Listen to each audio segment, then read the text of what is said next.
Assalamualaikum semua, welcome back to my channel.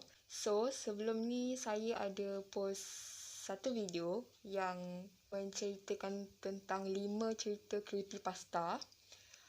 So, pada hari ini pula, saya akan bercerita tentang pembunuh bersiri yang bernama Fritz Honka. Friedrich Paul Fritz Honka atau lebih dikenali sebagai Fritz Honka ialah pembunuh bersiri yang berasal daripada Jerman. Dia dilahirkan pada 13 Julai 1935. Fritz Honka menetap di Hamburg, iaitu terletak di Jerman, dan menetap di sebuah flat pada 1956 dan bekerja sebagai pekerja pelabuhan.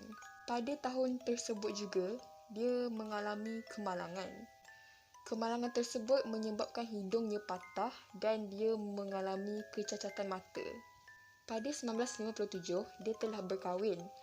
Namun, perkahwinan tersebut tidaklah sebahagia seperti yang dia sangkakan kerana mereka sering bergaduh sehingga menyebabkan mereka bercerai. Jiran mereka pun sering mengadu dan mengatakan bahawa mereka selalu dengar diorang berdua bergaduh. Tidak lama selepas itu, mereka berdua berbaik semula.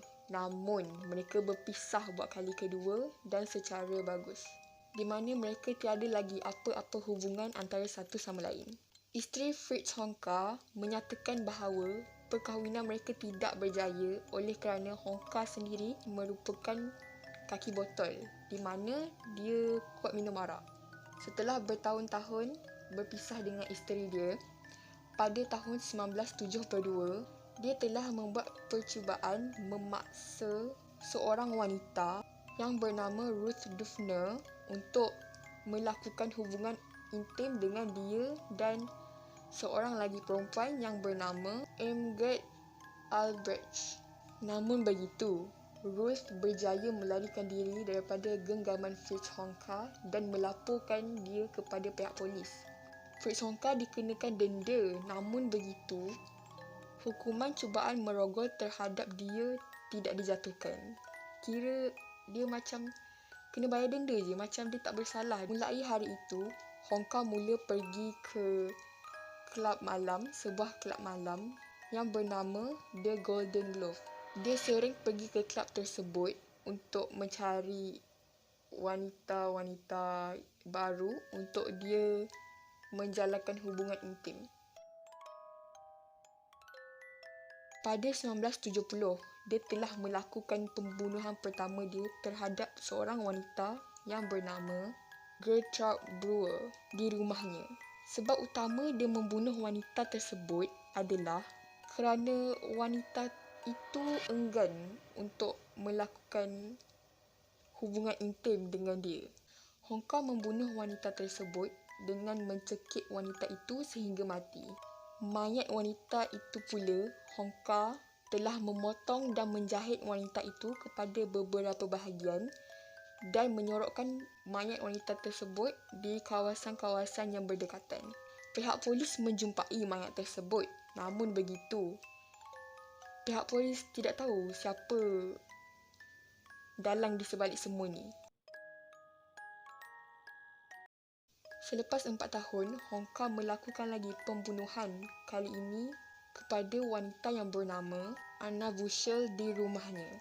Sebab di sebalik pembunuhan ini adalah Honka menyatakan sendiri bahawa wanita tersebut tak bersemangat semasa mereka melakukan hubungan intim.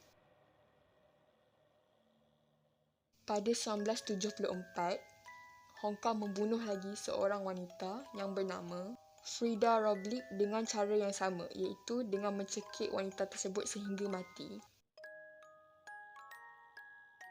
Pada tahun berikutnya, dia telah membunuh seorang lagi wanita yang bernama Ruth Schultz.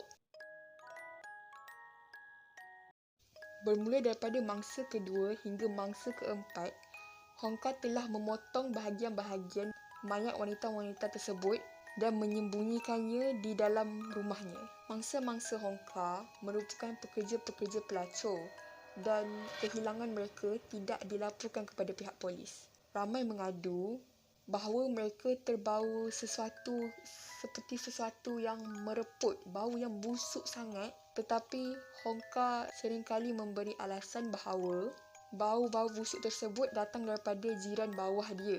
Dia menyatakan bahawa jiran bawah dia tu suka masak macam-macam benda. So, bau-bau busuk tu merebak ke dalam rumah dia pula. Semasa Hongka berada dalam keadaan mabuk, dia akan jadi sangat agresif dan kasar dengan wanita-wanita yang dia bawa pulang. Selalunya, Hongka akan memilih mangsa-mangsa dia yang lebih pendek daripada dia dan tidak mempunyai gigi. Ini kerana Hongka ingin mengelakkan sebarang kecederaan berlaku semasa mereka melakukan hubungan intim secara oral. Pada tahun 1975, flat yang didiami oleh Fritz Hongka telah mengalami kebakaran. Semasa bomba-bomba itu membantu untuk memadamkan api, salah seorang ahli bomba tersebut terjumpa plastik beg yang diisi dengan badan mayat salah seorang wanita tersebut. Dan semasa mayat wanita tersebut dijumpai, ahli bomba menyatakan bahawa mayat itu sedang mereput. Kira mayat tu dah lama sangatlah. Semasa flat Hongka mengalami kebakaran dan ahli bomba menjumpai mayat tersebut, Hongka sedang bekerja. Sejurus sahaja selepas Hongka pulang daripada kerja, pihak polis telah menangkap dia dan disoal siasat. Pada bulan Julai 1976, Hongka mengaku bahawa dialah yang membunuh perempuan-perempuan tersebut. Namun, pada tahun yang sama, pada bulan November, dia mengatakan bahawa dia tak ingat apa-apa. Dia tak tahu apa-apa yang terjadi.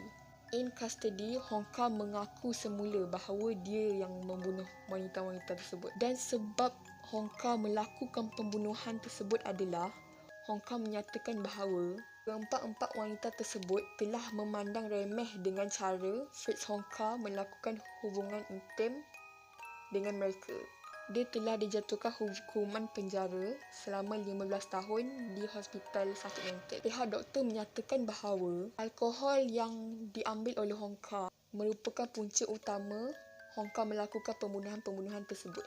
Dalam erti kata lain, kira dia macam berubah menjadi lebih agresif, kasar, ganas bila dia dalam keadaan mabuk. Pada tahun 1993, Hongka telah dibebaskan daripada penjara dan diletakkan di rumah jagaan. Pada 19 Oktober 1998, Hongka akhirnya meninggal dunia di hospital Langenhorn, Hamburg. So, apa pendapat korang dengan pembunuh bersiri kali ni? Bagi saya macam cerita ni basically definisi kepada stranger danger. Korang nak tahu tak? Sepanjang hidup kita, kita akan at least sekali pernah terserempak dengan seorang penjenayah. Saya harap korang stay safe dan kepada para wanita, berhati-hati dengan orang yang korang baru kenal. Lately nowadays, para wanita dianggap lemah. Saya harap kita semua dapat buktikan bahawa kita not as weak as they think we are. Itu sahaja untuk video hari ini. Saya harap korang enjoy. Dan insyaAllah saya akan kembali dengan video baru dan lebih menarik. Hopefully. Terima kasih kepada semua yang tengok. Dan jangan lupa like dan subscribe.